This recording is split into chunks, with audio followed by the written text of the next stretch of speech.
أعوذ بالله من الشيطان الرجيم يا أيها الذين آمنوا كتب عليكم الصيام كما كتب على الذين من قبلكم لعلكم تتقون আসসালামু আলাইকুম ওয়া রাহমাতুল্লাহি ওয়া বারাকাতুহু।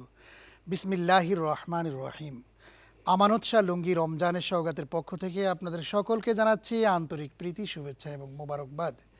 বৈশাখী টেলিভিশন কর্তৃক আয়োজিত সরাসরি সম্প্রচারিত আজকের এই অনুষ্ঠানে আমরা যে বিষয়টি আপনাদের সামনে আলোকপাত করব সেটি হচ্ছে নাজাতের মাস মাহে রমজান। আজকে এই বিষয়ে কথা বলবার জন্য আমাদের স্টুডিওতে উপস্থিত হয়েছেন বিশিষ্ট ইসলামী চিন্তাবিদ, অধ্যক্ষ মাদ্রাসায়ে ইলমে মাদিনা জনাব মুফতি মাওলানা মোহাম্মদ আলমগীর হুসাইন। আসসালামু আলাইকুম ওয়া রাহমাতুল্লাহ। আপনাকে স্বাগত জানাচ্ছি আমাদের আজকের এই অনুষ্ঠানে। সুপ্রিয় দর্শক শ্রোতা মণ্ডলী, আপনারা যারা আমাদের এই অনুষ্ঠান দেখছেন, স্ক্রলে একটি নাম্বার যাচ্ছে, সেই নাম্বার দেখে টেলিফোন অথবা মোবাইল করে আমাদের কাছে প্রশ্ন করতে পারবেন। আপনাদের প্রশ্নের উত্তরগুলো ইনশাআল্লাহ আমরা এই অনুষ্ঠানের মাধ্যমে দেওয়ার চেষ্টা করব। তবে শুনুন, আজকের আমরা যে বিষয় রেখেছি সেই বিষয় নিয়ে আমরা আলোকপাত শুরু করি। জি মোহতারাম, নাজাতের মাস মাহে রমজান আসলে আল্লাহ রাব্বুল আলামিন রহমত, মাগফিরাত এবং নাজাত দিয়ে আসলে ভরপুর করে রেখেছেন। তারপরেও স্পেশালি জাহান্নাম থেকে মুক্তির জন্য আল্লাহ রাব্বুল আলামিন এই মাসেই সবচেয়ে বেশি আল্লাহ তাআলা বলেছেন যে তোমরা সবচেয়ে বেশি তামান্না আমার কাছে করবে, আল্লাহর কাছে চাইবে সবচেয়ে বেশি, এবং আল্লাহ তাআলা সবচেয়ে বেশি মানুষকে জাহান্নাম থেকে মুক্ত করবেন এই মাসটিতে। এই মাসের শেষ দশকটি হচ্ছে আমাদের সেই সময়। তো আমরা এই মাসে কিভাবে আল্লাহর কাছে সেই নাজাত আমরা পেতে পারি সে বিষয়ে আপনার কাছ থেকে জানতে চাচ্ছি। নাহমাদুহু ওয়া নুসাল্লি আলা রাসূলিল কারীম। আল্লাহ পাক আমাদেরকে রহমতে ভরপুর করে দিয়েছেন, শ্রেষ্ঠ জাতি হিসেবে আমাদেরকে প্রেরণ করেছেন, শ্রেষ্ঠ নবীর শ্রেষ্ঠ উম্মত করেছেন, এবং আমাদেরকে এমন কিছু নিয়ামত আল্লাহ দিয়েছেন যে নিয়ামতগুলো অন্যান্য কোনো জাতিকে আল্লাহ পাক দেননি। এর মধ্যে এই রমজান মাসের 30টি রোজা অন্যতম একটি। হুজুর পাক সাল্লাল্লাহু তাআলা আলাইহি সাল্লাম এই রমজান সম্পর্কে বলেছেন, মাহে রমজানের ফজিলত সম্পর্কে বলেছেন যে আউয়ালুহু রাহমাতুন ওয়া আওসাতুহু মাগফিরাতুন ওয়া আখিরুহু ইতকুম মিনান নিরান। অন্যরাতে আসছে ইতকুম মিনান নার, দুইটা শব্দই আসছে। তো অর্থটা হচ্ছে এরকম যে এটা এই মাস এত ফজিলতপূর্ণ মাস যে মাসের প্রথম 10টি দিন হচ্ছে রহমতের মাস, রহমতের দিন। দ্বিতীয় 10টি মধ্যম যেই 10 দিন আছে সেই 10 দিন হচ্ছে মাগফিরাতের মাস। বান্দাকে গুনাহ থেকে আল্লাহ পাক এই রহমতের মাগফিরাতের সময় মুক্ত করবেন, গুনাহগুলো যেন আল্লাহর কাছে ক্ষমা চাওয়া হয়।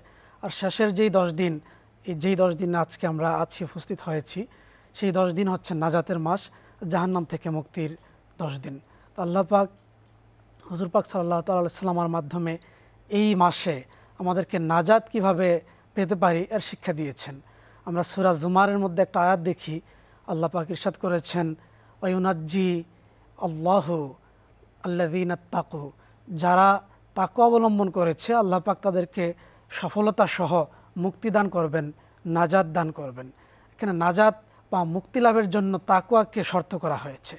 আর আমরা যদি এই রমজান দেখি, এই রমজান মাসে রোজাকে আল্লাহ ফরজ করেছেন, আমরা দেখব যে রোজাকে আল্লাহ কেন ফরজ করেছেন। এর মধ্যে বিশেষ একটা কারণ হচ্ছে আল্লাহ পাক ইরশাদ করেছেন লাআল্লাকুম তাত্তাকুন, যেন এই রমজানের মাসে রমজানের রোজাগুলি রেখে ফরজ করা হয়েছে এই জন্যই যেন তাকওয়া অবলম্বন করতে পারে, বান্দা মুত্তাকি হয়, ফরজগার হয়, আল্লাহ ভীতি তার অন্তরের মধ্যে স্থান পায়। যখন বান্দা মুত্তাকি হয়ে যাবে, আল্লাহ পাক ইরশাদ করছেন এই তাকওয়াটা তার জন্য নাজাতের একটা উসিলা হয়ে যাবে, ফয়সালা হয়ে যাবে। দুনিয়ার জীবনটা তো আসলে খুবই ক্ষণস্থায়ী। আগামীকাল পূর্ব দিগন্ত থেকে সূর্য উদয় হওয়া যেমন সত্য কথা, মৃত্যু এর চাইতেও সত্য কথা। আমাদের মৃত্যু হবেই। সেই মৃত্যুর পরবর্তী জীবনে আমাদের যে পরিণতিটা, এটাই তো প্রথম স্টেজে আমাদেরকে আসলে আল্লাহর কাছে জবাবদিহি করতে হবে। তো আমরা এই বিষয় নিয়ে আসলে কথা শুনবো। একটা টেলিফোন অলরেডি আমাদের কাছে চলে আসছে, টেলিফোনটা নিয়ে নিচ্ছি। একজন দর্শক টেলিফোনে আছেন। জি আসসালামু আলাইকুম ওয়া রাহমাতুল্লাহ। জি আপনার নাম বলুন। ওয়ালাইকুম আসসালাম ওয়া রাহমাতুল্লাহ ওয়া বারাকাতুহু। মোহতারাম খসরু বলছিলাম পিরোজপুরের গাউখালী উপজেলা থেকে। জি অনেক ধন্যবাদ। জি প্রশ্ন করুন। অনেক ধন্যবাদ। মোহতারাম রোজা শেষ হয়ে আসছে, আমি একটি প্রশ্ন করতে চাই। জি বলুন। সেটা হলো, আমি একটি ইচ্ছা ব্যক্ত করছি যে যাকাতের টাকা বিচ্ছিন্নভাবে না দিয়ে বন্ধু বান্ধব এবং আমি সহ সেই টাকা এক জায়গায় করে যদি ঈদের আগের দিন আমি হতদরিদ্র, সুবিধা বঞ্চিত, প্রতিবন্ধী অসহায় মানুষের মাঝে কিছু সেমাই, কিছু দুধ এবং কিছু চিনি দিই, সেক্ষেত্রে সেই জাকাতের টাকা থেকে পাওয়াটা ঠিক হবে না, ঠিক হবে কিনা, এবং দিলে ফায়দা কি হবে? আসসালামু আলাইকুম। ওয়ালাইকুম আসসালাম, অনেক ধন্যবাদ আপনাকে। সুপ্রিয় দর্শক শ্রোতা মণ্ডলী, আপনারা দেখছেন আমানত শাহ লুঙ্গি রমজানের সওগাত। অনুষ্ঠানটি বৈশাখী টেলিভিশন স্টুডিও থেকে সরাসরি সম্প্রচারিত হচ্ছে। আমরা একটি বিরতি নিচ্ছি, বিরতির পর ফিরে এসে ইনশাআল্লাহ আপনাদের প্রশ্নের উত্তরগুলো আমরা দেবার চেষ্টা করব ইনশাআল্লাহ। আমাদের সঙ্গেই থাকুন। أعوذ بالله من الشيطان الرجيم.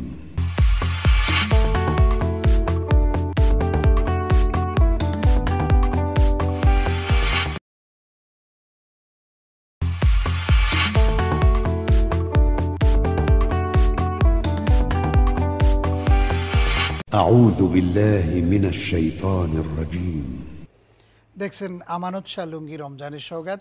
বিরতির পর আবারও স্বাগত জানাচ্ছি আমাদের আজকের এই অনুষ্ঠানে। আমরা চলে যাচ্ছি সরাসরি প্রশ্নোত্তর পর্বে। পিরোজপুরের কাউখালী থেকে আমাদের এক দর্শক ভাই ফোন করেছেন, যে প্রশ্নটি করেছিলেন যে জাকাতের টাকা দিয়ে ঈদের আগের দিন উনি কিছু খাদ্য সামগ্রী কিনে উনি বিতরণ করবেন আর কি। তো এটি কতটুকুন বৈধ, এটি দেওয়া যাবে কি না? খাদ্য সামগ্রী ঈদের আগের দিন বিক্রি করে ক্রয় করে এগুলা দিবে।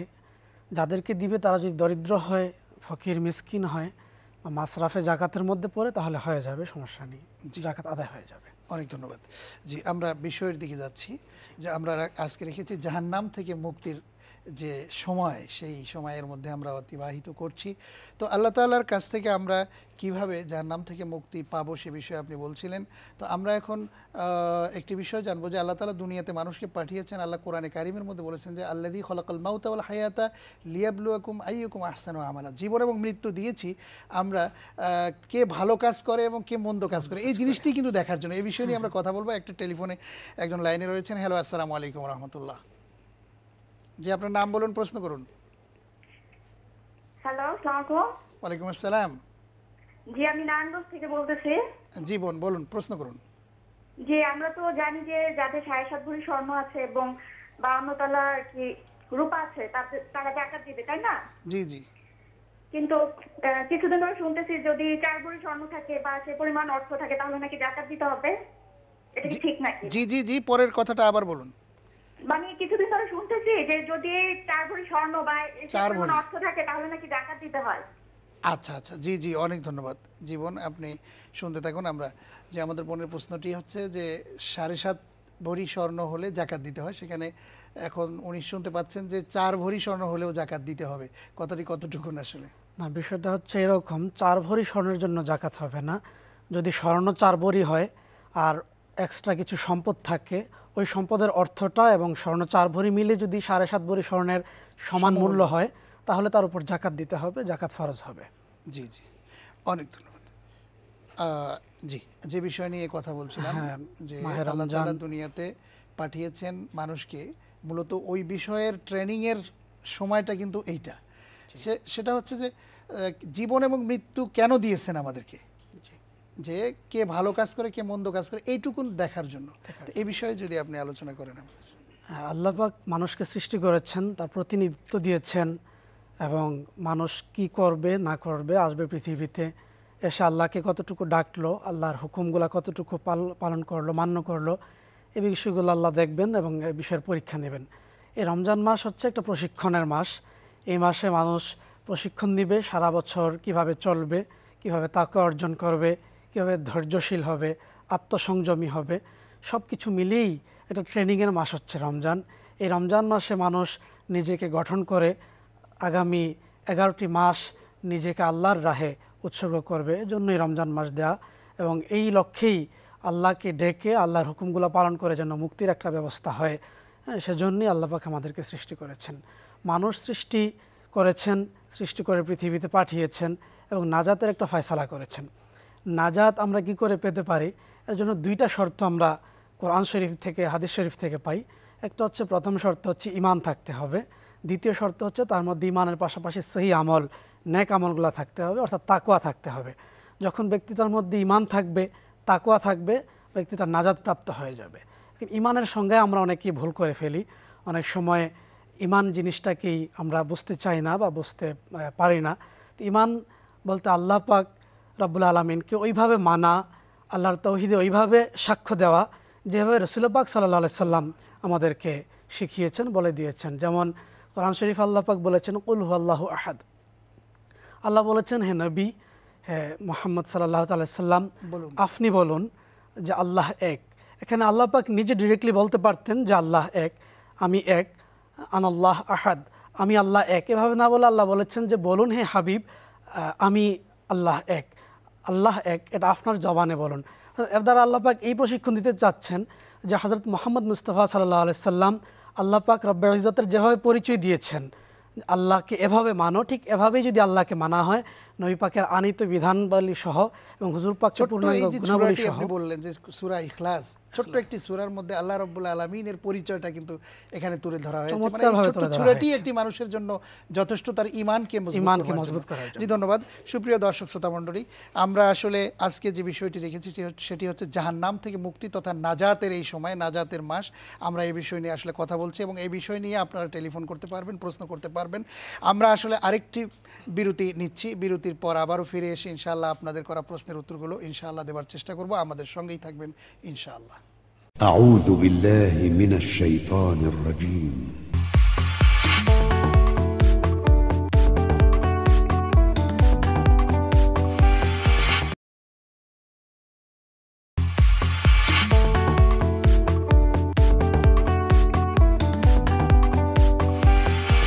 أعوذ بالله من الشيطان الرجيم. দেখছেন আমানত শাহ লুঙ্গি রমজানের সওগাত। বিরতির পর আবারও স্বাগত জানাচ্ছি আমরা আজকের এই অনুষ্ঠানে। আমরা চলে যাচ্ছি সরাসরি আজকের বিষয়ের প্রতি। দর্শক শ্রোতা মণ্ডলী, সর্বশেষ পর্যায়েও আপনারা চেষ্টা করবেন আমাদের কাছে ফোন করার, প্রশ্ন করবার জন্য। আপনাদের প্রশ্নের উত্তরগুলো ইনশাআল্লাহ দেওয়ার চেষ্টা করব। জি মোহতারাম, আজকে আমরা আলোচনা করছি জাহান্নাম থেকে মুক্তির এই বিষয় নিয়ে। আসলে এমন এমন কিছু বিষয় রয়েছে যেগুলোর জন্য আমরা রোনাজারি করি, কান্নাকাটি করি, আল্লাহর কাছে চাই, কিন্তু আসলে দেখা যাচ্ছে যে সেগুলি জাহান্নাম থেকে আসলে মুক্তির জন্য অন্তরায় হয়ে দাঁড়াবে। যেমন ধরুন, আমরা শিরক করে বসি অনেক সময়, আল্লাহর কাছে চাওয়ার জন্য মাথা নত করি আল্লাহ ছাড়া অন্য কারো কাছে। এরকম অনেক জায়গায় যাই, মাজারে যাই, বিভিন্ন জায়গায় গিয়ে আমরা এরকম আমরা চাই আল্লাহর কাছে চাওয়ার জন্য। ডাইরেক্ট আল্লাহর কাছেই তো পাওয়া যায়। আল্লাহ বলছেন উদউনি আস্তাজিব লাকুম। এছাড়া কেন আমরা এরকম জায়গায় যাচ্ছি, এর থেকে উপায় কি মুক্তির, এই বিষয়ে আপনার কাছে অবশ্যই জানবো, তবে একটা টেলিফোন নিয়ে। একজন দর্শক লাইনে রয়েছেন। হ্যালো, আসসালামু আলাইকুম রহমতুল্লাহ। জি, আপনার নাম বলুন, প্রশ্ন করুন। আমার নাম হচ্ছে রাহাত চৌধুরী পলাশ, ঢাকা থেকে। জি জি, আমার একটা প্রশ্ন ছিল স্যার, যে আমি আজকে মনে করেন সেহরির সময়, হ্যাঁ 4টার সময় আমি জাগনা পাই নাই, আমি টের পেয়েছি মনে করেন 5টার সময়। আমি ভুলে 4টা মনে করে ওই সময় আর কি আমি সেহরিটা করেছি। আচ্ছা আচ্ছা, এখন আমার এই রোজাটা হবে কিনা? আচ্ছা ভাই, অনেক ধন্যবাদ আপনাকে। আপনি শুনতে থাকুন, আমরা আপনার প্রশ্নের উত্তরেই চলে যাচ্ছি। জি জি, উনি সেহরির সময় শেষ হওয়ার পরে যদি ভুলবশত সেহরি আবার খাবারটা গ্রহণ করেন, এই ক্ষেত্রে তিনি রোজা হবে না, পরবর্তীতে একটা কাজা আদায় করলেই হবে, কাফারার প্রয়োজন হবে না। জি, অনেক ধন্যবাদ। জি, আমরা যে বিষয়ে আলোচনা করছিলাম, যে প্রশ্নটি আমি যে প্রশ্নটা করেছেন, এটা আসলে ঈমান নির্ভর, একটা তাওয়া নির্ভর একটা প্রশ্ন, খুব সুন্দর একটা প্রশ্ন। আসলে আমরা আল্লাহ ছাড়া অন্য কারো কাছে চাইতে পারি না, আর সাধারণত মুসলমানগণ আল্লাহ ছাড়া অন্য কারো কাছে চাইবে না, সেটাই নিয়ম। কোনো সাহাবে মাজারের নিকট আমরা চাইবো না, আমরা আল্লাহর নিকট চাইবো। তবে সাহাবে মাজারকে সম্মান করতে কোনো সমস্যা নেই, দোষ নেই। সাহাবে মাজারকে ওসিলা আমরা করতে পারি যে আল্লাহ, এই বান্দা এত সুন্দর তোমাকে ডেকেছে, তোমার কাছে এত সুন্দর তার গ্রহণযোগ্যতা, তার সৎকায়, তার খাতিরে আমাকে গ্রহণ করো, এরকম হইতে পারে। তবে চাওয়াটা সাহাবে মাজারের কাছে যেন না হয়, সরাসরি আল্লাহর কাছে যেন হয়। আমরা তো লক্ষ্য করছি ভিন্ন বিষয়। আমরা যা দেখছি, যেমন আমাদের ঢাকা সহ বিভিন্ন দেশের বিভিন্ন প্রান্তে বহু রকমের এরকম মাজার রয়েছে যেগুলির মধ্যে মানুষ মাথাটা নত করে দিচ্ছে। মাথা নত তো হতে পারে, আমি বলবো যে মাথা নত করা যাবে না, সেজদা একমাত্র সেজদার মালিক আল্লাহ, এছাড়া অন্য কাউকে যদি ইবাদতের উদ্দেশ্যে সেজদা করা হয় সেটা সম্পূর্ণ শিরক হবে। জি, আমরা আরেকটা বিষয়ে যাচ্ছি, যে আমি বলছিলাম যে আল্লাহ তাআলা যে এই দুনিয়াটা পরীক্ষা কেন্দ্র করেছেন, তো আমরা পরীক্ষার জন্য আসলে আমরা কিভাবে প্রস্তুতি গ্রহণ করতে পারি, এবং এই যে নাজাত, আমাদের এই মাসটি চলছে, নাজাতটা আমরা কিভাবে গ্রহণ করতে পারি আল্লাহর কাছ থেকে, সহজ উপায় কি হতে পারে? নাজাত গ্রহণ করার সহজ উপায় হচ্ছে আল্লাহ পাককে বেশি বেশি ডাকা, আল্লাহকে খালেসভাবে অন্তরের অন্তঃস্থল থেকে একমাত্র রবকে ডাকা, এবং ওইভাবে ডাকা যেভাবে আল্লাহর রাসূল শিক্ষা দিয়েছেন, অন্য কোনোভাবে না, নতুন কোনো পদ্ধতিতে নয়। বিষয়টা হচ্ছে, এই রমজান মাসে আমরা যদি রোজা রাখি, এই রোজাটাও আল্লাহর দরবারে নাজাত প্রাপ্তির একটা ওসিলা। আমরা সুনান বাইহাকি, ইমাম বাইহাকির সোহাবুল ইমান থেকে একটা হাদিস আমরা নিতে পারি। আল্লাহ রাসূল সাল্লাল্লাহু আলাইহি ওয়াসাল্লাম ইরশাদ করেছেন যে আসিয়ামু ওয়াল কোরআনু ইয়াশফাআনিল আবদ, সিয়াম এই রমজান মাসের রোজাগুলো এবং মানুষের যে কোরআন তেলাওয়াত করে, এই কোরআন যেমন রাত্রিতে মানুষ তারাবিতে কোরআন তেলাওয়াত করে খতম আদায় করছে, এই কোরআন এবং সিয়াম কাল কিয়ামতের ময়দানে বান্দার জন্য শাফাতকারী হবে এবং সেই শাফাতটাকে আল্লাহ কবুলও করবেন। যখন বান্দা পাকড়াও হয়ে যাবে তখন কোরআন আল্লাহকে বলবে যে আল্লাহ এই ব্যক্তিটা রাতভর আমারকে তেলাওয়াত করেছে, আমার মধ্যেই ব্যস্ত ছিল। যখন পাকড়াও করা হবে রোজা বলবে আল্লাহ সে আমার উদ্দেশ্যে রোজা রাখার জন্য, তোমাকে সন্তুষ্ট করার জন্য আল্লাহ সে দিনভর রোজা রেখেছে, না খেয়ে থেকেছে, যাবতীয় প্রবৃত্তি থেকে সে মুক্ত থেকেছে একমাত্র তোমার সন্তুষ্টির জন্য, কাজেই তাকে মাফ করে দাও, তাকে নাজাত দিয়ে দাও। মানে রোজা এভাবে বলবে? হ্যাঁ, রোজা এভাবে বলবে। জি, আরেকটা বিষয় হচ্ছে যে আমরা রোজা রাখছি, সিয়াম পালন করছি, না খেয়ে থাকছি, আল্লাহর হুকুম আমরা পালন করছি। এই রোজার মাধ্যমে আপনি বলেছেন যে তাকওয়া অর্জিত হবে। এই তাকওয়াই মানুষকে ক্ষুধাভীতি সৃষ্টি করবে মানুষ অন্তঃকরণের মধ্যে। কিন্তু তারপরেও দেখছি যে আমরা দুর্নীতি, অনিয়ম, মানে হিংসা, বিদ্বেষ, হানাহানিতে আমরা লিপিবদ্ধ হয়ে যাচ্ছি। এইগুলো করলে এবং রোজাও পালন করলাম, আবার এগুলিও করলাম, দুর্নীতির সাথে যুক্ত করলাম, ঘুষ, সুদ, দুর্নীতি, অনিয়মের মধ্যে আমরা বেশির দিকে চলে যাচ্ছি। আবার মসজিদেও দেখা যাচ্ছে শুক্রবার হলে মসজিদও ভরে যাচ্ছে। সন্ত্রাস, হানাহানি, রাহাজানিও আমরা কম করছি না। তো এগুলোর থেকে আসলে রোজার শিক্ষাটা কি, এগুলো কীরকম, মানে এগুলো সমন্বয় সাধন করা যায় কি করে? না, এগুলোর সাথে কোনো সমন্বয় সাধনই করা যায় না রোজার সাথে। এক কথায় রোজা গ্রহণ করার জন্য এগুলো একদম বর্জন করতে হবে। মানে রোজার শিক্ষা হচ্ছে যে মানুষের জীবনকে পরিবর্তন করবে। এক্ষেত্রে আমরা একটা হাদিস শরীফ নিতে পারি। হুজুর পাক সাল্লাল্লাহু আলাইহি ওয়াসাল্লাম ইরশাদ করেছেন আস-সাওমু জুন্নাহ, রোজা হচ্ছে ঢাল স্বরূপ। সাহাবায়ে কেরামগণ এটা শোনার পরে জিজ্ঞেস করলেন যে ইয়া রাসূলুল্লাহ, এই ঢাল কি ছিদ্রকারী কোনো বস্তু কি আছে? আল্লাহ রাসূল সাল্লাল্লাহু আলাইহি ওয়াসাল্লাম ইরশাদ করছেন হ্যাঁ, যখন একটা বান্দা গীবত করবে, একটা বান্দা পরনিন্দা করবে, মিথ্যাচার করবে কিংবা দুর্নীতির মধ্যে জড়িয়ে পড়বে, তখন তার এই ঢাল কি ছিদ্রকারী রূপে হয়। অনেক ধন্যবাদ জানাচ্ছি আপনাকে, অনেক সুন্দর এবং চমৎকারভাবে আপনি আলোচনা করেছেন, প্রশ্নের উত্তর দিয়েছেন, আপনাকে অনেক ধন্যবাদ। সুপ্রিয় দর্শক শ্রোতা মণ্ডলী, আসলে জাহান্নাম থেকে মুক্তির উপায় হচ্ছে যে আমরা আমাদের নিজের জীবনকে পরিবর্তন করব, আমরা নিজেকে পরিশুদ্ধ করব এবং আল্লাহ রাব্বুল আলামিনের একজন খালেস বান্দা হিসেবে নিজেকে বিবেচিত করবার জন্য মহাগ্রন্থ আল কোরআন যে শাশ্বত এবং চিরন্তন বিধান নিয়ে এসেছে, সেই কোরআন অনুযায়ী আমাদেরকে চলতে হবে, মানতে হবে এবং অনুসরণ করতে হবে। তাহলেই আমাদের জীবন সুন্দর হবে, আকর্ষণীয় এবং মনোমুগ্ধকর হবে। সেই সুন্দর জীবনের জন্যই আমাদের প্রতিনিয়ত চেষ্টা করতে হবে। এই হোক আমাদের সকলের প্রত্যাশা। আল্লাহ রাব্বুল আলামিন আমাদের সবাইকে কবুল করুন। এই প্রত্যাশায় আজকের মতো অনুষ্ঠান শেষ করছি। আবার দেখা হবে। আল্লাহ হাফেজ। আসসালামু আলাইকুম ওয়া রাহমাতুল্লাহি ওয়া বারাকাতুহু। شهر رمضان الذي أنزل فيه القرآن هدى للناس وبينات من الهدى والفرقان فمن شهد منكم الشهر فليصمه ومن كان مريضا أو على سفر فعدة من أيام أخر يريد الله بكم اليسر ولا يريد بكم العسر ولتكملوا العدة ولتكبروا الله على ما هداكم ولعلكم تشكرون.